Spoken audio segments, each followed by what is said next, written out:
Beleza, colocarem-se em pé e considerar junto com todos o seguinte tema: a igreja que impacta o mundo e glorifica a Deus. Dá para entender o tema? A igreja que impacta o mundo e glorifica a Deus, ou exalta a Deus. Nós vamos olhar esse tema considerando 3 versos em Atos, capítulo 13, versículos 1, 2 e 3. Atos, capítulo 13, versículos 1, 2 e 3.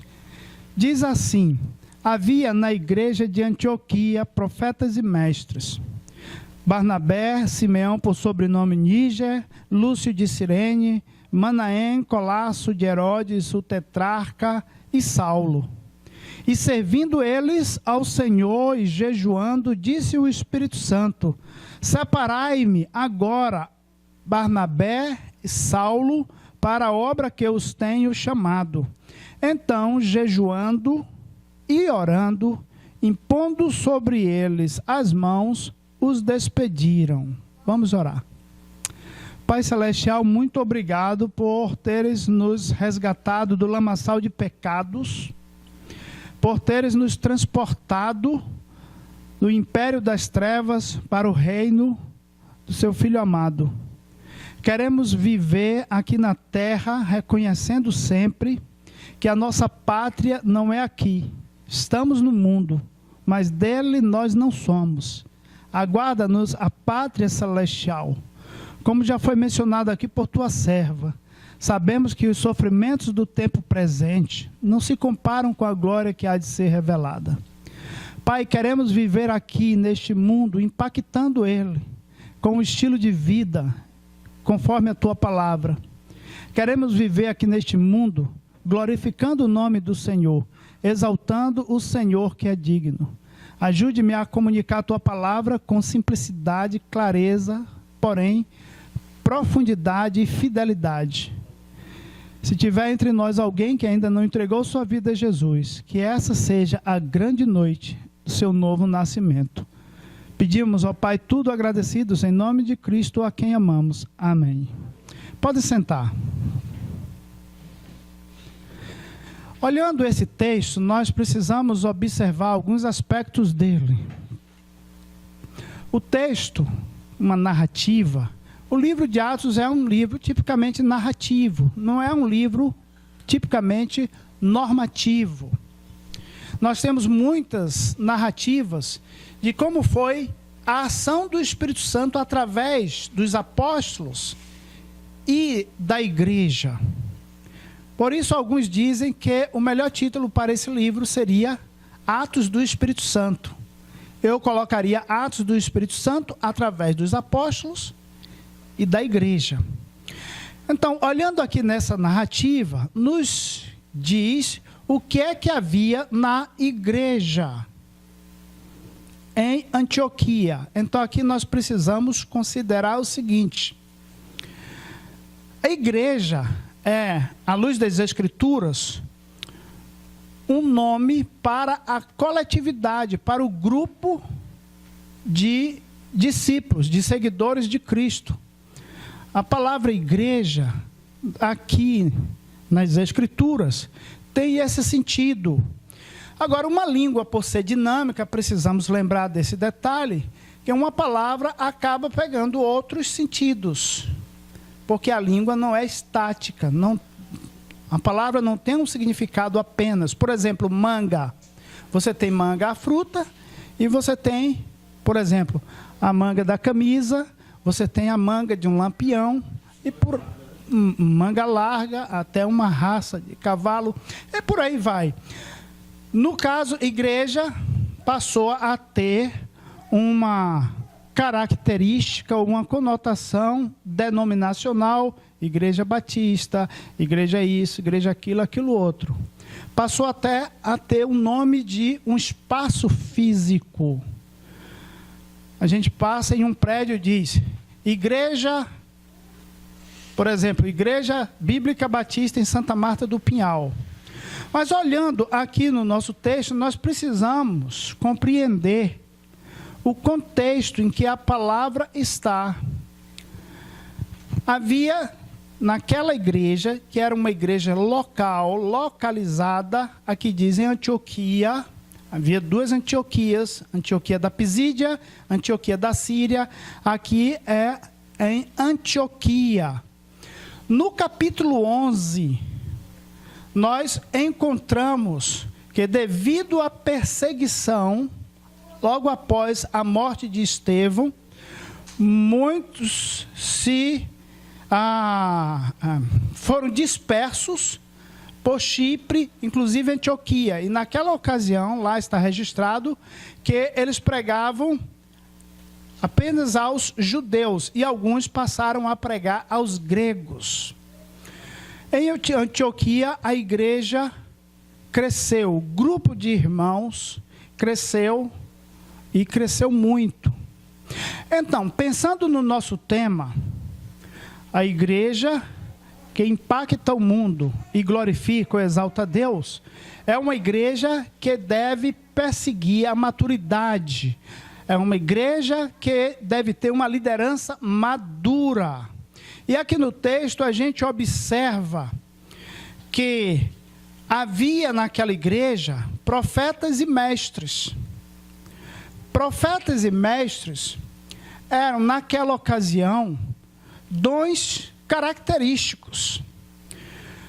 O Senhor Jesus Cristo, em Efésios 4:11, Paulo assim registrou, ele mesmo concedeu, ou seja, o Senhor Jesus Cristo mesmo concedeu, uns para apóstolos, outros para profetas, outros para evangelistas, outros para pastores e mestres.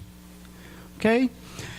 Então, o que nós observamos nesta relação, alguns dizem, pastores também mestres, porque essa partícula e conjunção aditiva pode ser traduzida como também, pastores também mestres. Eu não tenho dificuldade em compreender que mestre pode ser um dom separado. Alguns dizem taxativamente, não é pastores mestres. Agora deixe-me explicar, porque eu não tenho tanta dificuldade quanto a isto. Porque a gente pode observar, inclusive na prática, que todo pastor é para ser um mestre, mas nem todo mestre é pastor. Por exemplo, o melhor aluno da minha turma de seminário, pessoa espetacular, boa amizade, bom professor, bom pregador, tinha passado num concurso público, ganhava bem, ele nunca assumiu o pastorado, porque ele não entendia que era a vocação dele, o dom dele, o chamado para ele ser um pastor. Então eu não tenho tanta dificuldade quanto a isto. Sei com clareza que todo pastor é para ser um mestre nas Escrituras. E o que havia na igreja de Antioquia? Profetas e mestres. Falando no dom, eu preciso lembrar que há uma grande polêmica com relação aos dons carismáticos em nosso meio. Alguns dizem assim, há basicamente 3 posições. Os dons cessaram, são chamados de cessacionistas. Outros dizem, não, os dons continuam, são chamados de continuistas. E eu ainda ouvi um missionário dizer, não, hoje não existe dom. O problema todo é porque não existe dom. Eu teria dificuldade com essa posição, porque aí eu teria que dizer que o pastorado? O pastorado é um dom.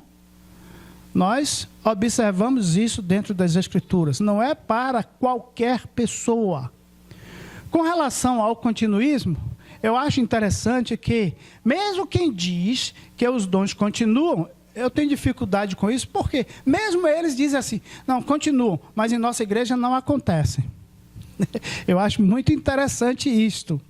Mas que não continua e não acontecem. Eu posso perceber, dentro das Escrituras, que mesmo alguns dons, o Senhor concedeu alguns dons, que mesmo no primeiro século, não estavam sendo mais usados. Por exemplo, nós cremos na cura. Oramos para a irmã Darlene ser curada. Olhamos lá o que Tiago escreveu no capítulo 5. Se tem alguém doente, chama os presbíteros ungindo com óleo. E o óleo ali era um óleo com ação medicamentosa. Tem óleos que são aplicados como um medicamento. Tá? Mas eu posso me lembrar que Paulo, que na ocasião pregando um grande sermão, Eutico cai, Paulo vai lá, e o que acontece com Eutico? Volta a viver, não é?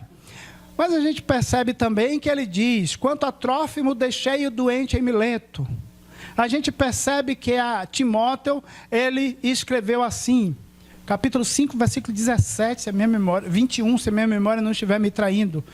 Quanto a Timóteo, ele diz, não tome somente água, use um pouco de vinho por causa do teu estômago e das tuas frequentes enfermidades. Veja, na época de Atos dos Apóstolos, os enfermos ficavam deitados à sombra do apóstolo, Pedro passava e o que acontecia? Eram curados. Então, alguns dons eu percebo nas Escrituras que foram dons, de fato, transitórios. Eu não tenho dificuldade quanto a perceber isso. Mas, amados, precisamos observar que se queremos impactar o mundo e exaltar a Deus, precisamos perseguir a maturidade. Para chegarmos à maturidade, primeiro é necessário nascer de novo. Ninguém pode nascer, ninguém pode amadurecer se não nascer. É preciso nascer de novo. Uma vez que nasceu, é preciso se alimentar, ler a palavra, meditar na palavra, estar em comunhão com os irmãos. Então, você quer impactar o mundo, quer exaltar a Deus, glorificar a Deus? Primeiro passo, arrependa-se dos seus pecados se ainda não fez, entregue sua vida a Jesus. Nasceu de novo, uma vez que nasceu de novo, persiga a maturidade. No nosso texto, temos uma relação aqui, de 5 líderes, os chamados profetas e mestres. Barnabé, Simeão, por sobrenome Níger, Lúcio de Cirene, Manaém, Colasso de Herodes, o meio-irmão, o tetrarca, e Saulo. Eu quero brevemente só mencionar o primeiro e o último da lista. Alguns dizem assim, eles foram alistados por ordem de prioridade, de importância. Eu não vou entrar nesse mérito, mas o que é muito interessante para mim nesse texto é o primeiro e o último da lista, é que vão ser convocados pelo Espírito Santo para a obra de expansão da igreja. Quem é o primeiro da lista? Barnabé. Inclusive, tem aquela musiquinha, era seu nome Barnabé, natural de Chipre, também chamado de José da Consolação, homem bom e piedoso, cheio de fervor e fé. Então, Barnabé era um homem destacado pela sua maturidade, pela sua vida piedosa. Ele recebe esse título, filho da consolação. Aquele que, quando tinha alguém com dificuldade, se colocava ao lado e procurava ajudar. E procurava levantar. E procurava inserir na igreja. Era um homem generoso. Você vai para Atos capítulo 5. Capítulo 5, capítulo 4. Capítulo 4, se a minha memória não estiver me traindo. Capítulo 5 é Ananias e Safira, né? É um pouco antes do episódio de Ananias e Safira. Barnabé vende sua propriedade e deposita aos pés dos apóstolos. Um homem generoso para com a obra de Deus. É Barnabé quem vai introduzir Paulo na comunidade dos apóstolos, porque Saulo a princípio não era bem visto. Por quê? Lembra-se um pouco da história de Saulo? Saulo, ele era judeu de judeu. Ele foi educado aos pés de Gamaliel. Ele chama de judeu não, fariseu de fariseu. Né? Da tribo de Ruben. Saulo, ele era muito determinado. Da tribo de Benjamim, obrigado. Saulo era muito determinado. Saulo participou daquele evento da morte de Estevão. Os que apedrejaram a Estevão, Saulo pegou as roupas daquele e deu o fim devido. Saulo pede autorização ao sumo sacerdote para ir de cidade em cidade para, se encontrasse algum dos nazarenos, ou dos do caminho, ou algum dos discípulos de Cristo, prender. E Saulo, quando vai entrar em Damasco, tem um encontro transformador com Jesus. Jesus chega para Saulo e diz: Saulo, Saulo, por que me persegues? Naquele momento, Saulo diz: quem és tu, Senhor? Eu sou Jesus a quem tu persegues. Então, Saulo tem naquele momento um encontro transformador com Jesus. Aí eu pergunto: você está aqui e ainda não entregou sua vida a Jesus? O único que pode transformar sua vida é Jesus. Você pode ser inteligente como for. Você pode ser estudioso como for. Mas você precisa de um encontro com Jesus. Só Jesus pode transformar a sua vida e só Jesus pode dar a vida eterna. Não existe outro. É o poder da palavra. E Jesus disse: eu sou o caminho, a verdade e a vida. Pai, santifica-os na verdade. A tua palavra é a verdade. Ele é a própria palavra, a palavra que se fez carne. João capítulo 1, versículo 1. No princípio era o verbo estava com Deus, o verbo era Deus. E o verbo se fez carne, versículo 14, e habitou entre nós. E vimos a sua glória, glória como no unigênito Pai, cheio de graça e de verdade. Então, perceba isso. Você precisa de um encontro com Jesus. Assim como Jesus transformou a vida de Saulo, Jesus pode transformar a sua vida. Hoje à noite você deve considerar isto. Como é que eu estou a viver a minha vida? Saulo era um homem dedicado, determinado, um homem muito inteligente, religioso, mas não era salvo. Só Jesus pode dar a salvação. Saulo, aquele dia se converte, entra em Damasco. Ananias vai batizar Saulo, e aí Saulo continua a sua trajetória, mas de imediato ele não é introduzido na comunidade dos apóstolos. Só cerca de 9, 10 anos por aí é que Saulo vai ser introduzido. E quem vai introduzir? Justamente Barnabé, que era aquele pronto para ajudar.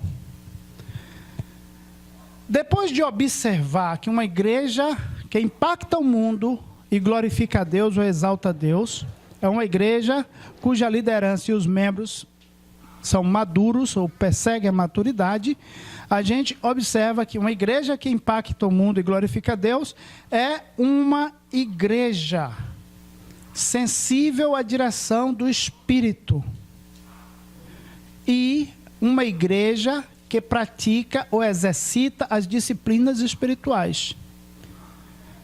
Então, observemos aqui, verso 2.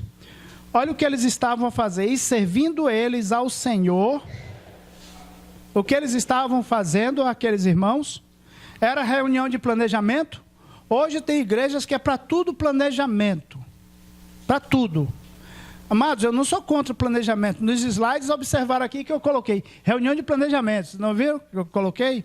E nós precisamos com humildade se lembrar, os homens podem fazer planos, mas a resposta certa vem dos lábios do Senhor. Então precisamos humildemente nos curvar diante dele. Aqui estes irmãos não estavam fazendo planejamento. Diz, estavam servindo. E o que mais? Jejuando. Observe bem, servindo e jejuando. E interessante que a palavra servindo aqui não é a palavra melhor para traduzir a palavra aqui. A palavra melhor para traduzir aqui, sabe qual é? É adorando. É a palavra que deu origem à liturgia. Então a palavra aí é essa. Algumas versões trazem assim, e adorando, que é a melhor tradução por causa da origem da palavra lá no original. E adorando eles, veja o que eles estavam a fazer? Adorando e jejuando. Observa que são duas disciplinas espirituais. Não só isto, mais embaixo no versículo 3 vai dizer, e jejuando e orando. Você tem aí 3 disciplinas espirituais nesse texto, tão pequeno. Você tem a adoração, você tem jejum e você tem a oração. Uma igreja que impacta o mundo e exalta Deus, é uma igreja sensível à direção do Espírito. Olha o verso 2. E servindo ou adorando eles ao Senhor e jejuando, disse quem? O Espírito. Disse o Espírito Santo. O que o Espírito Santo disse?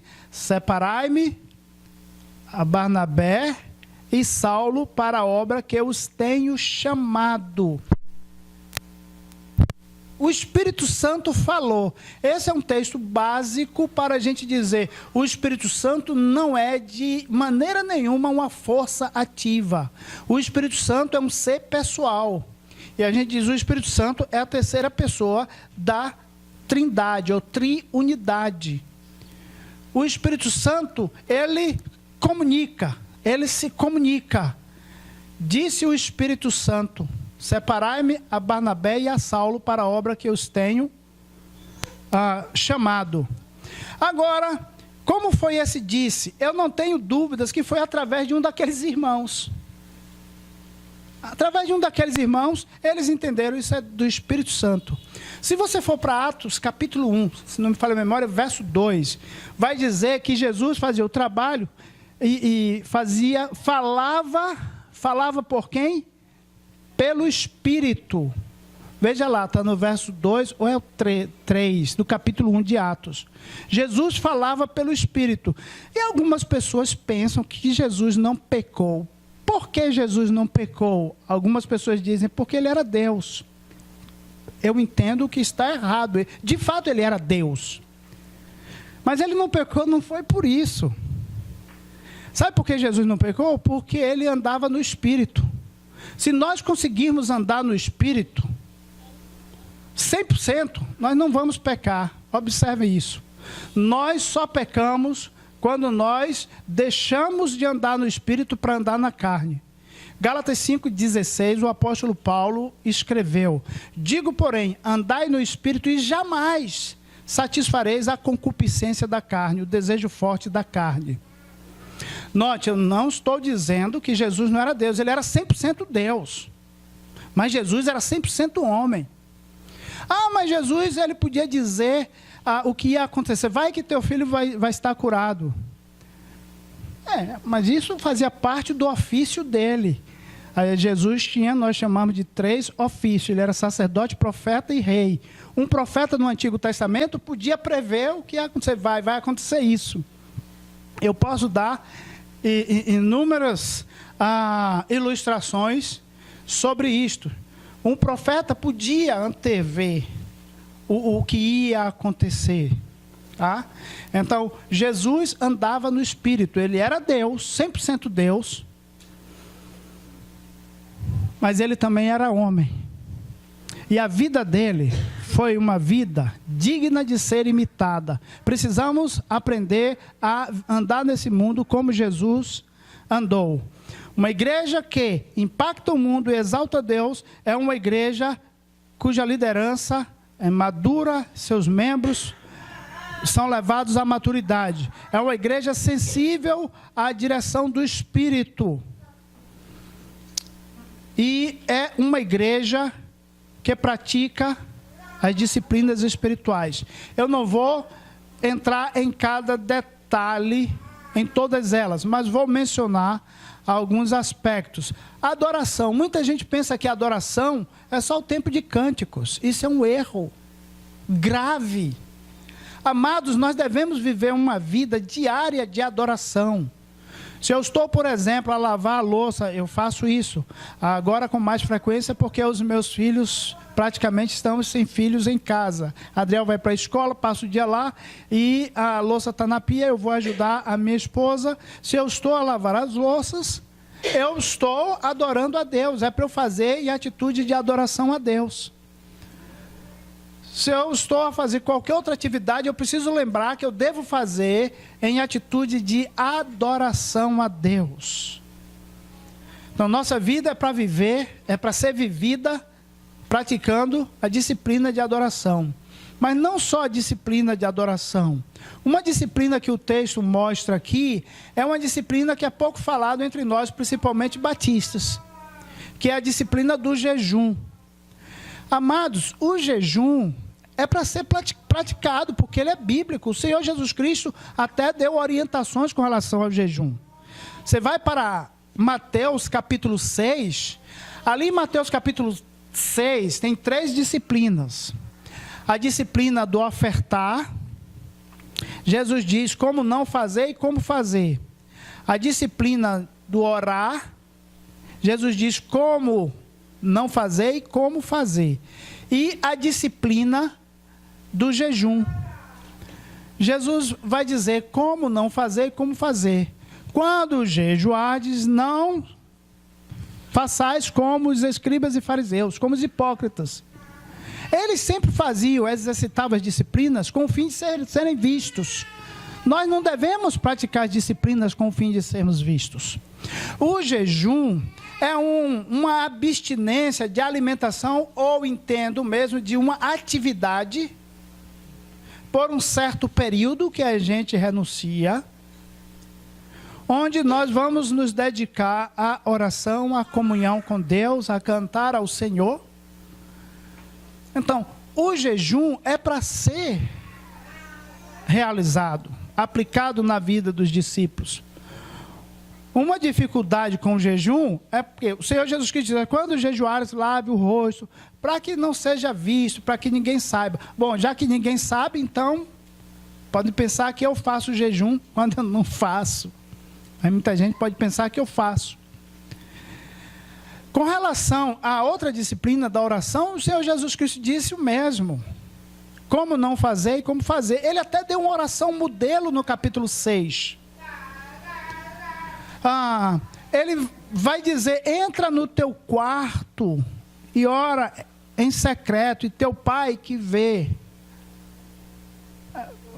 a oração em secreto, ele te ouvirá. Então, amados, nós precisamos lembrar que nós devemos praticar as disciplinas espirituais. Tem 2 livros que me ajudaram muito. Um foi Celebração da Disciplina, que na década de 80 foi febre aqui no Brasil, foi muito famoso nos Estados Unidos, Celebração da Disciplina. E o outro, é o que eu li mais recente, eu até usei como livro texto do Sibima, que foi Disciplinas Espirituais, de Donald Whitney. Penso que estou pronunciando o nome certo, Whitney, Donald Whitney. Excelente, e ele apresenta ali várias das disciplinas espirituais. Apresenta essas 3 disciplinas. A Bíblia diz, orai sem cessar. Nós devemos viver vida de oração. Precisamos pensar diariamente, eu quero impactar o mundo e exaltar a Deus, então eu devo buscar ser uma pessoa madura. Eu devo estar sensível à direção do Espírito Santo. O que eu estou pensando agrada a Deus ou desagrada a Deus? Porque começa aqui dentro. O pensamento pode ser ofensivo a Deus. A gente precisa tomar muito cuidado. Nós precisamos estar atentos. Até o nosso falar, Jesus Cristo disse que o que sai da boca, na realidade, é o que contamina o homem. A boca fala do que o coração está cheio. Precisamos encher o nosso coração de coisa boa, da palavra de Deus. Então, precisamos praticar as disciplinas espirituais. O texto finaliza justamente assim. Então, jejuando e orando, impondo sobre ele as mãos. O ato de imposição de mãos é um ato solene, demonstrando que aquelas pessoas sobre as quais nossas mãos estão impostas, elas têm o reconhecimento ou são capacitadas para a realização da atividade. Então, eles, Saulo e Barnabé, foram reconhecidos aqueles que foram chamados pelo Espírito para realizar a primeira viagem missionária. Dessa viagem, igrejas foram plantadas, iniciadas. Que Deus nos abençoe para que a igreja bíblica aqui em Itapuã conseguir, perseguindo a maturidade, continuando atento à direção do Espírito e praticando as disciplinas espirituais. Vamos ficar em pé e vamos orar?